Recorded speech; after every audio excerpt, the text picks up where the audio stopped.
Bueno, ¿qué tal chicos? Vamos a ver entonces la guía de la unidad 3, que es la que nos toca ver ahora. Como les digo siempre, bueno, primero lean los temas de los apuntes que tienen en el campus. Después abajo de los videos, estos que les estoy grabando, les voy a ir dejando los links de otros videos que les van a servir para entender el tema. Quizá, bueno, es una unidad bastante compleja esta, la de electricidad. No todo lo van a entender, los videos tienen muchos conceptos que quizás a ustedes les van a quedar, digamos, como demasiado elaborados para lo que tienen que saber ustedes, pero igual está bueno que vean los videos completos para después, cuando pasen a la guía y a los conceptos que vamos a manejar nosotros, les va a servir haber visto un poco de más, aunque no entiendan todo, pero están bien planteados y explicados los temas, así que mírenlos a todos los videos que están en el link y bueno, después se ponen a resolver la guía con los videos donde, digamos, les explico yo los ejercicios. Esta no es una guía demasiado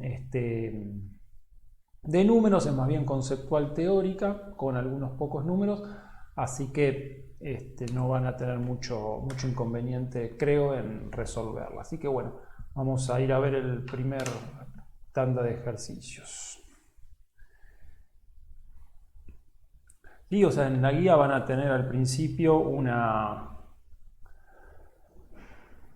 tabla informativa donde van a tener las magnitudes que vamos a usar, qué símbolo tienen, cuál es la unidad, ¿sí? Cómo se calculan, si es que hay una fórmula que permita el cálculo de las mismas. Eso, bueno, a medida que vayan viendo los temas en los videos van a ver cómo las utilizan y a qué digamos, magnitud está referida. Bueno, entonces tienen el ejercicio 1 que dice: para los siguientes pares de partículas indique cuáles experimentan atracción electrostática, cuáles experimentan repulsión electrostática y cuáles no interactúan electrostáticamente. ¿Sí? Lo que van a estar aplicando acá básicamente es los conceptos asociados a la ley de Coulomb. Entonces, lo que van a plantear en el ejercicio 1, ¿sí? O sea, ustedes tienen qué pasa con, digamos, la fuerza electrostática, si es de atracción o de repulsión, cuando tienen un electrón y un electrón, ¿sí? Los dos tienen carga negativa, por lo tanto, partículas de cargas iguales se repelen. Después ustedes van a tener lo que corresponde a protón-electrón. En ese caso tienen cargas que son distintas, ¿sí? Estas cargas son la del protón positiva y la del electrón negativa, por lo tanto se van a atraer. Después tienen al neutrón con el neutrón neutro y el electrón con carga negativa, por lo tanto acá no va a haber interacción porque el neutrón no tiene carga, por lo tanto anula todo lo que sería el fenómeno de atracción o repulsión electrostática. Protón con neutrón, bueno, después tienen protón-protón, ¿sí? En el D, que son dos cargas positivas, por lo tanto se van a repeler porque son cargas iguales. En el E tienen protón con neutrón, pasa lo mismo que cuando tendrían neutrón con electrón, al estar el neutrón ya no hay interacción electrostática. Y por último, neutrón-neutrón, que tampoco va a haber interacción porque son dos partículas que no tienen carga. ¿Sí? Esto con respecto al primer ejercicio, que es más conceptual. Después, tienen el punto 2 que dice: si entran electrones a tus pies al arrastrarlos sobre una alfombra, ¿te cargarás negativa o positivamente? Y la alfombra, bueno, vamos a hacer un pequeño gráfico para explicar esto, ¿sí?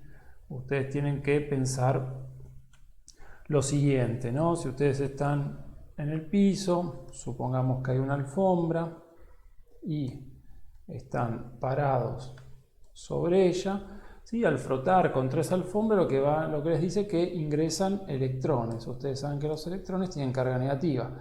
Por lo tanto, lo que va a pasar es que nuestro cuerpo, o de quien estemos estudiando, ¿sí? Se va a cargar de partículas negativas. Y lo que va a pasar es que si la alfombra originalmente estaba en un estado neutro, ¿sí? Que cuando algo está en estado neutro, no quiere decir que no tenga cargas, sino que quiere decir que las cargas positivas son iguales a las negativas, ¿sí? O sea, no que son iguales en cuanto a que tienen las mismas propiedades, sino que el número de cargas positivas es igual al número de cargas negativas. Eso cuando algo está en estado neutro.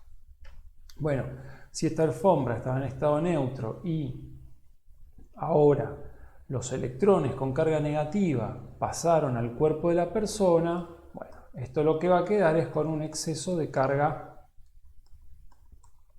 positiva, ¿sí? Esta es la razón por la que cuando uno en un día muy seco camina por una alfombra, se carga negativamente y después al tocar algún tipo de estructura metálica, como puede ser un armario, ¿sí? O si hay una puerta, el picaporte, bueno, se produce un chispazo y se da una descarga eléctrica justamente de esos electrones en exceso que tienen en el cuerpo. Después pasamos al ejercicio número 3. Déjenme correr. El ejercicio 3 lo que les dice es: en un electrocardiograma se mide la despolarización y la repolarización de las fibras cardíacas. Para ello se colocan electrodos metálicos en diferentes zonas del cuerpo. ¿Por qué los electrodos son de metal? ¿Por qué se limpia la piel con alcohol antes de colocar los electrodos? Bueno, este también es un ejercicio conceptual. Lo que les está diciendo, bueno, ¿por qué son de metal? Una de las propiedades que van a ver es que los metales son buenos conductores de la electricidad, también de la temperatura, por las propiedades que tienen en su estructura. Eso lo tienen, digamos, en los videos que les dejo en la descripción. Por eso, digamos, se usan los metales para todo lo que nosotros asociamos a los procesos de la electricidad y la transmisión de carga. ¿Y por qué se limpia la piel con alcohol antes de colocar los electrodos? Bueno, esto tiene que ver con que la piel tiene cierta grasitud, ¿sí? Esa grasitud está formada por lípidos, grasas, materia grasa. Van a ver que dentro de las propiedades de las grasas, ¿sí?, está la de ser aislantes, ¿sí? Aislantes térmicos y aislantes eléctricos. Por lo tanto, para que haya una mejor conducción de la corriente o de los electrones, lo que van a hacer es limpiar la zona para que no aísle al electrodo metálico, ¿sí?, y pueda transferir bien la corriente, la electricidad, los electrones en sí. El punto 4 dice: durante una tormenta existe el peligro de caída de rayos. Para proteger a una persona puede optar entre refugiarse bajo un árbol o dentro de un auto. ¿Cuál es la elección más adecuada? ¿Por qué? Bueno, la opción más adecuada, ¿sí?, vamos a volver al gráfico. La opción más adecuada para en este caso vendría a ser la siguiente, ¿sí? Si ustedes tienen el auto,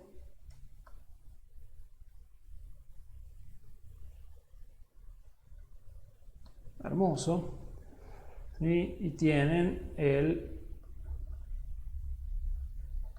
¿sí?, árbol.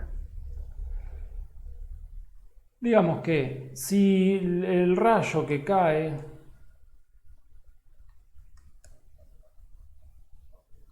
sobre el auto o si el rayo cae sobre el árbol, lo que van a tener ustedes acá es que si el rayo cae sobre el auto, primero que hace una estructura metálica, con lo cual va a poder conducir la electricidad. Y lo que va a pasar también, que este auto, si ustedes ven, tiene las ruedas de goma, ¿sí?, que apoyan sobre el piso. Por lo tanto, va a hacer que esta electricidad, o sea, esta corriente de electrones, no pase a través del auto, ¿sí?, y llegue a la tierra. Por lo tanto, esto va a funcionar como aislante. Además de que hay un efecto también que se llama jaula de Faraday, que nosotros no lo vamos a ver, que favorece que la corriente no pase por el interior de un cuerpo metálico. Entonces, bueno, es más seguro ir al auto. El de ir al árbol tiene el problema de que, bueno, el árbol tiene una mayor altura, digamos que si es una zona despejada y no hay no hay otra estructura de mayor altura, la que va a sobresalir en todo el terreno va a ser el árbol, entonces va a ser la estructura que conduzca al rayo. Y como la madera, digamos, no es buena conductora, lo que va a hacer es levantar temperatura, se va a calentar y por lo tanto va a prenderse fuego o partirse o las dos cosas juntas, ¿sí? Entonces, digamos que no es seguro en una tormenta eléctrica meterse abajo de un auto, sino que es más conveniente hacerlo adentro de un auto. Y lo más conveniente, bueno, no estar ahí e irse. Pero bueno, si no queda otra, saben para dónde tienen que correr. Bien, después tenemos el punto 4 que dice durante una tormenta, el 5. El valor de la resistencia al cuerpo humano varía según las condiciones del medio, húmedo o seco, tipo de corriente, alterno o continua, que tienen un video para ver eso, lugar de ingreso de la corriente, o sea, son las tres variables que les dice, de las que depende la resistencia del cuerpo, ¿sí? O sea, van a variar según las condiciones del medio, si es húmedo o seco, del tipo de corriente, si es alterno o continua, y del lugar de ingreso de la corriente. ¿Sí? Entonces, en la siguiente tabla se especifican los efectos de la corriente continua o alterna en el cuerpo humano. ¿Sí? Lo que les están mostrando en esta tabla es lo siguiente. ¿Sí? Los efectos fisiológicos, qué es lo que produce en el cuerpo cuando pasa una determinada corriente. La corriente se las está expresando en miliamperes, ¿sí? M minúscula A, tanto para cuando la corriente es continua como para cuando la corriente es alterna. Entonces lo que ustedes van a ver es que cuando la corriente es continua, ¿sí? Es necesario una menor, ¿sí? O sea, ustedes van a ver que, por ejemplo, para que se presente una fuerte dificultad respiratoria, la corriente continua tiene que estar entre 52 y 60, mientras que la alterna tiene que estar entre 11 y 15. O sea, lo que quiere decir que con la corriente alterna, ¿sí? Se necesita una menor cantidad de corriente para producir el mismo efecto. O sea que en cierta manera es más peligrosa porque, digamos, esta corriente, la de 52 a 60, cuando es continua, de 52 a 60 miliamperes, produce dificultad respiratoria. Mientras que solo con 11 a 15 miliamperes de corriente alterna ya tienen la misma manifestación fisiológica. Bueno, este es el cuadro que les dan como información. Y después les dice realizar los cálculos de corriente que circula por el cuerpo humano e indicar el efecto que producirá en base a la tabla en cada caso. Recordar que un ampere son 1000 miliamperes. ¿Sí? Entonces acá les van a dar tres situaciones donde van a tener ciertos parámetros asociados a lo que es la corriente, ¿sí? Al cálculo de la misma. Lo que van a aplicar en este caso como concepto en estas tres situaciones es la ley de Ohm. ¿Sí? La ley de Ohm es para corriente continua. La única diferencia que van a tener, que igual no es tan importante para ustedes, pero tienen un video, creo que les explica cuál es la diferencia, que en lugar de resistencia lo que van a tener es impedancia, se llama a la resistencia cuando estamos hablando de corriente alterna. Pero bueno, para ustedes esto no importa, es como para que sepan qué es lo correcto, pero nosotros vamos a tomar la resistencia de igual forma y bajo el mismo concepto, tanto para la corriente continua como para la corriente alterna. Entonces tenemos el punto A que dice, una persona toca con ambas manos los bornes, contactos positivos y negativos de la batería de un auto cuyo voltaje es de 12 volts continua. La resistencia equivalente de una persona para una tensión continua baja es de 6000 ohms, ¿sí? Entonces nosotros vamos a ir a la tabla y vamos a pasar estos datos, ¿sí? Entonces tenemos un voltaje, que es el que nos va a estar dando la batería de 12 volt, y vamos a tener una resistencia que va a ser de 6000 ohms, ¿sí? Una resistencia de 6000 ohms. Ahí tenemos la pizarra. Bien, o sea, esto es una batería común de auto, podría ser. Entonces, nosotros acá lo que vamos a aplicar es la ley de Ohm, justamente, que nos dice que el voltaje va a ser igual a la corriente por la resistencia, ¿sí? O sea que son proporcionales. Entonces, nosotros conocemos el voltaje, conocemos la resistencia, ¿sí? O sea, conocemos el voltaje, conocemos la resistencia, podemos calcular la corriente. Por lo tanto, la corriente va a ser B sobre R. Nos va a quedar reemplazar por los valores que conocemos, el voltaje, de 12 volt, ¿sí? Y después tenemos la resistencia de 600 ohms. ¿Sí? La corriente nos va a dar en amperes. Estamos trabajando todo en unidades del sistema internacional, así que no deberíamos tener problemas en las unidades. Entonces, nosotros vamos a hacer 12 dividido 6000. ¿Sí? Hacemos 12 dividido 6000 y esto nos da 0,002 amperes. Nosotros sabemos que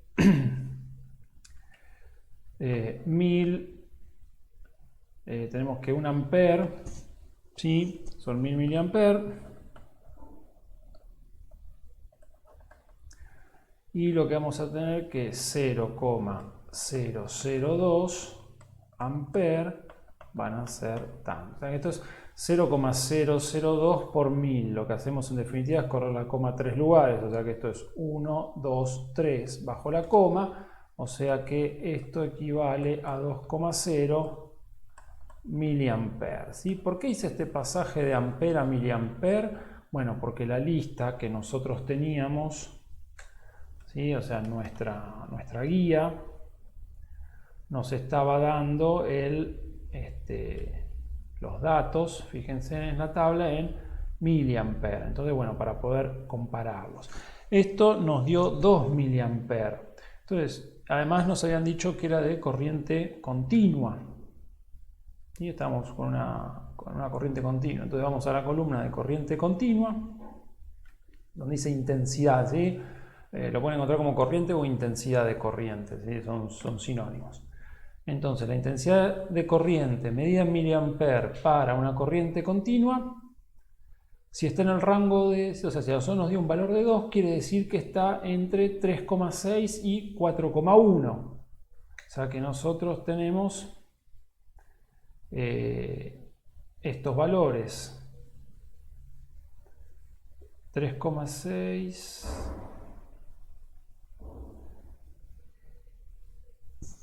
Déjenme ver, dijimos sí, 3,6. Sí, en realidad estarían en 0 a 3,5. No, en eso, en 0 a 3,5. ¿Sí? Entonces vamos a la pizarra. Entre 0, ¿sí? O sea, tenemos 0 y 3,5 miliamperes. Solo tenemos 2 miliamperes. O sea que 2 es mayor que 0, pero es menor que 3,5, ¿sí? Todo esto, como decía, medio en miliamperes. Por lo tanto, si nosotros tocamos, como dice ahí, los bornes de la la batería, ¿qué es lo que vamos a obtener como efecto? Bueno, no se observan sensaciones ni efectos, ¿sí? O sea, van a ver que ustedes tranquilamente pueden tocar los contactos, también se llama, o los bornes de la batería, ustedes lo pueden tocar y no van a sufrir nada, no van a sentir absolutamente nada, ¿sí? Debido a, bueno, que no es una corriente grande y que ustedes tienen una resistencia muy alta al paso de esa corriente. Bueno, los otros dos ejercicios se analizan de la misma manera, los voy a dejar para que los hagan ustedes, corto acá y seguimos con los ejercicios que faltan en el video que sigue. No se olviden, como digo siempre, de mirar los links con la parte, digamos, conceptual o teórica, porque yo en los ejercicios solamente los estoy resolviendo sin explicar los fundamentos previos, ¿sí? Y bueno, como siempre, consulten al grupo o en el foro si no entienden algo.